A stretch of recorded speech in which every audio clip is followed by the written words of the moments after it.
Number system start करते हैं। हिंदी में बोलते हैं संख्या पद्धति।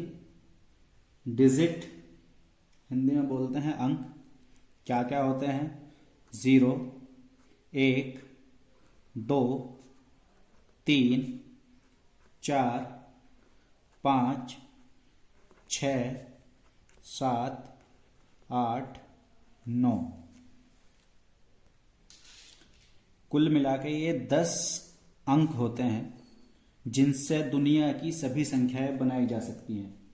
जैसे अगर बात करें 2 की, तो ये क्या है? आपका एक अंक भी है और एक ये संख्या भी है।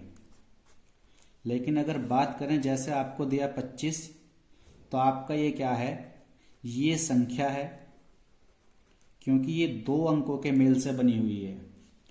अब बात करें 1025, तो ये भी क्या है? आपकी एक संख्या है।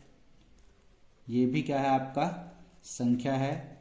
ये 4 अंकों से मिलकर बनी है। तो 2 या 2 से अधिक अंकों से मिलकर बनने वाली संख्या को संख्या बोलते हैं।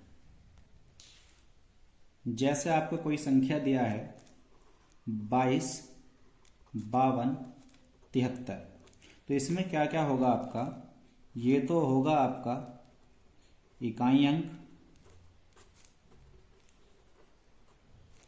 ये होगा आपका दहाई अंक, ये होगा आपका सैकड़ा, ये होगा आपका हजार। इसी तरह से आपका आगे चला जाएगा 10,000, लाख, 10 लाख, करोड़, अरब, खरब तक चला जाएगा। एक होता है इसमें आपका स्थानीय मान, स्थानीय मान, और एक होता है आपका जातीय मान। स्थानीय मान को बोलते हैं आपका पैलेस वैल्यू, पैलेस वैल्यू। जातीय मान को बोलते हैं आपका फेस वैल्यू। स्थानीय मान क्या होता है? जैसे आपको दिया 5725 और आपसे पूछा इसमें कि 7 का स्थानीय मान क्या है, तो आप क्या करेंगे? 7 लिखकर उसके बाद जितने भी अंक हैं इतने क्या लगा देंगे? आपको 0। तो यहाँ पे 7 का स्थानीय मान हो जाएगा आपका 700। और अगर आपसे पूछा जाए 5725 में 7 का फेस वैल्यू यानी जातीय मान क्या है, तो जातीय मान होगा आपका यहाँ से 7 का 7, यानी जो दिखता है वही उसका क्या होगा? फेस वैल्यू यानी जातीय मान होगा। जैसे आपको एग्जाम्पल दिया 2,75,825 में रेखांकित 5 का स्थानीय और जातीय मान बताओ, तो आपको क्या करना है? 2,75,825 में इस रेखांकित 5 का स्थानीय मान बताना है। तो आपका स्थानीय मान होगा यहाँ से, स्थानीय मान होगा यहाँ से आपका 5 के बाद जितने भी डिजिट हैं इतने ही आपको क्या लगा देना है? यहाँ से 0 लगा देना है। और जातीय मान क्या होगा आपका? जातीय मान जिसका आपसे पूछा है, जैसे इस रेखांकित 5 का पूछा है, तो आपका जातीय मान 5 ही होगा। जातीय मान जिसका पूछता है वही होता है, यानी फेस वैल्यू जो दिखता है, यानी जिसका पूछता है वही फेस वैल्यू होगा आपका। एग्जाम्पल है आपका 5,87,250 में 7 का स्थानीय और जातीय मान का अंतर बताओ। तो यहाँ से आपका 7 का स्थानीय मान तो हो जाएगा, 7 के बाद जितनी डिजिट हैं इतने 0, और जातीय मान हो जाएगा आपका 7। तो इन दोनों का आप अंतर कर देंगे तो कितना बचेगा आपके पास? 10 से 7 गया 3, 9, 9, 6, तो 6,993 इसका आपका आंसर होगा, स्थानीय और जातीय मान का अंतर।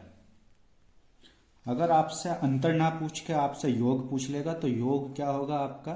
तो 7 का स्थानीय मान 7,000 और 7 का जातीय मान 7, तो दोनों को आप जोड़ देंगे तो आपका हो जाएगा 7,007 जातीय और स्थानीय मान का योग।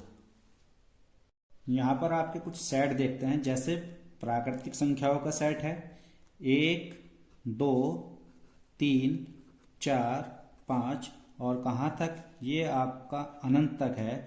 यानी गिनने वाली संख्याओं को हम क्या बोलते हैं, प्राकृतिक संख्या बोलते हैं। जैसे किसी का कोई सामान गिनना है, पैसे गिनना है, तो उन सबको क्या बोलते हैं, हम प्राकृतिक संख्या बोलते हैं। दूसरा है आपका पूर्ण संख्या।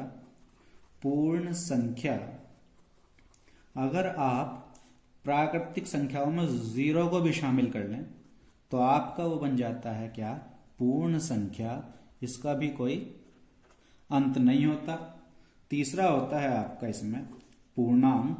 पूर्णांक क्या होता है, पूर्णांक होता है आपका 0 +-1 +-2 +-3, और ये भी कहाँ तक जाते हैं, आपके अनंत तक जाते हैं। चौथा है आपका विषम संख्या। विषम संख्या, विषम संख्या 1, 3, 5, 7 और कहाँ तक, ये भी लास्ट तक जाती है। विषम संख्या किसे बोलते हैं, जो 2 से ना कटती हूँ, यानी 2 से ना कटने वाली संख्याओं को हम क्या बोलते हैं, विषम संख्या बोलते हैं। पांचवा है आपका सम संख्या। सम संख्या क्या होती है, जो संख्याएं 2 से विभाजित हो जाती हैं या 2 से कट जाती हैं उन्हें बोलते हैं हम क्या, सम संख्या। छठा है आपका भाज्य संख्या। भाज्य संख्या वे संख्याएं जो अपने अलावा और 1 के अलावा किसी दूसरी संख्याओं से कटती हैं, उन्हें भाज्य संख्याएं बोलते हैं। अर्थात यानी 2 से अधिक गुणनखंड, 2 से अधिक गुणनखंड, 2 से अधिक गुणनखंड अगर किसी संख्या के होते हैं तो उन्हें आप क्या बोलते हैं, भाज्य संख्या बोलते हैं। जैसे 4 जो है आपका, वो 1 से भी कट जाएगा, 2 से भी कट जाएगा और 4 से भी कट जाएगा।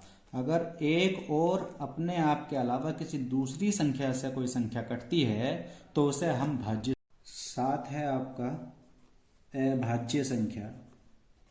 अभाज्य संख्या कौन कौन सी होती है, जो केवल 1 और अपने आप से कटती हो उनको अभाज्य संख्या बोलते हैं। लेकिन यहाँ एक क्वेश्चन उठता है कि सम अभाज्य संख्या क्या है।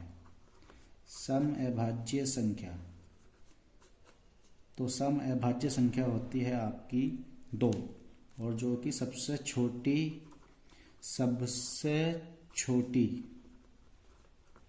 अभाज्य संख्या है, अभाज्य संख्या है। 8वां है आपका सह अभाज्य संख्या। सह अभाज्य संख्या, इसमें क्या होता है, इसमें 2 संख्याओं का जोड़ा होता है, जैसे 3 और 5 या 7 और 11। लेकिन क्या है, इन दोनों संख्याओं का जो HCF है वो 1 होना चाहिए। यानी जोड़े में जो भी संख्याएं हैं आपकी, उनका अगर HCF 1 है तो वो आपका क्या होगा, सह अभाज्य संख्या होगा। जरूरी नहीं है कि दोनों संख्याएं आपकी अभाज्य हों, अभाज्य होना जरूरी नहीं है, होना जरूरी नहीं है। कोई भी 2 ऐसी संख्याएं होंगी जिनका HCF 1 होगा तो उनको आप बोलते हैं सह अभाज्य संख्या। 9 है आपका परिमेय संख्या। तो जो संख्याएं P/Q के रूप में लिखी जाती हैं उन्हें परिमेय संख्या बोलते हैं। लेकिन Q का मान कभी भी 0 नहीं होना चाहिए।